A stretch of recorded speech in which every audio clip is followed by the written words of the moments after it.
অশান্ত হয়ে রয়েছে বাংলাদেশ। এই অবস্থায় কেন্দ্রীয় স্বরাষ্ট্রমন্ত্রী অমিত শাহ এবং জেপি নাড্ডার সঙ্গে দেখা করলেন বিরোধী দলনেতা শুভেন্দু অধিকারী। আমরা পরপর আপনাদের শোনাবো কি বলেছেন শুভেন্দু অধিকারী এবং বাংলাদেশের এই পরিস্থিতি নিয়ে কুণাল ঘোষ তিনি বা কি বলছেন দেখুন। বাংলাদেশের হিন্দু এবং হিন্দু টেম্পল মন্দিরগুলোর বিষয়ে যেন ভারত সরকার একটু নজর দেয়, দৃষ্টি রাখে, তাতে উনি আমাকে আশ্বস্ত করেছেন। মাননীয় প্রধানমন্ত্রী এবং ভারত সরকার সামগ্রিকভাবে স্বরাষ্ট্র দপ্তর, পররাষ্ট্র দপ্তর তারা এই বিষয়ে ইতিমধ্যে উদ্যোগ নিয়েছেন যাতে বাংলাদেশের মন্দির এবং হিন্দুদের কোনো সমস্যা না হয়।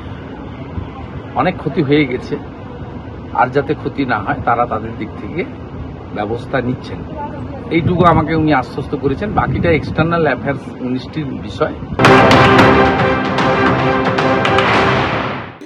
যে এই বিষয়ে কেন্দ্রীয় সরকার যা বলছেন, বিদেশমন্ত্রী জয়শঙ্কর তাঁর স্টেটমেন্টেও আমরা যা শুনেছি, আমাদের দলের নেতৃত্ব সেই বিষয়টার উপর নজর রাখছেন।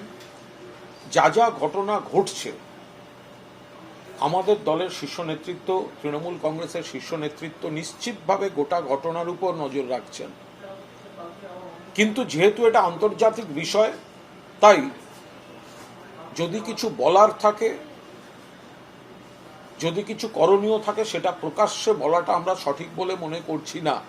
সেটা আমাদের সরকার, কেন্দ্রীয় সরকার এই স্তরেই গোটা বিষয়টা নিশ্চিতভাবে দেখা হচ্ছে।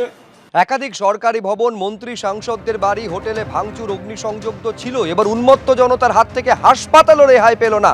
দেখাবো আপনাদের সেই ছবি, কিভাবে হাসপাতাল যেখানে মানুষ সুস্থ হতে আসেন সেখানে পর্যন্ত ভাঙচুর চালানো হয়েছে, হামলা চালানো হয়েছে।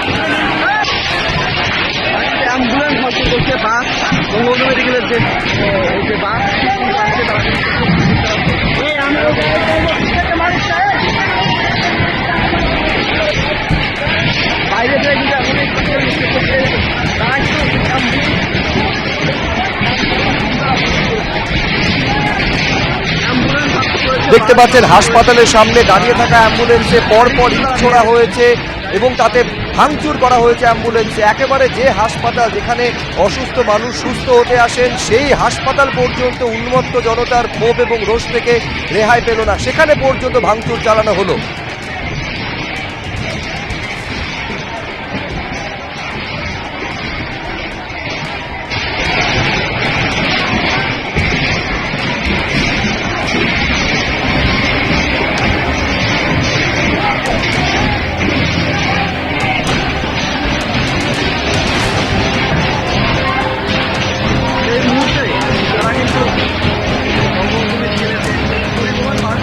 সরকারি ভবন, মন্ত্রী সাংসদদের বাড়ি, হোটেল থেকে শুরু করে চিড়িয়াখানা, এমনকি এই যে ছবি দেখছেন হাসপাতাল, সর্বত্র উন্মত্ত জনতার রোষ এবং তাদের একেবারে হামলা আছড়ে পড়ছে। চারিদিকে দেখতে পাচ্ছেন কেউ লাঠি হাতে, কেউ একেবারে ইট হাতে, পরপর ইট পাথর ছুটতে পর্যন্ত দেখা যাচ্ছে যারা উন্মত্ত জনতা তাদের।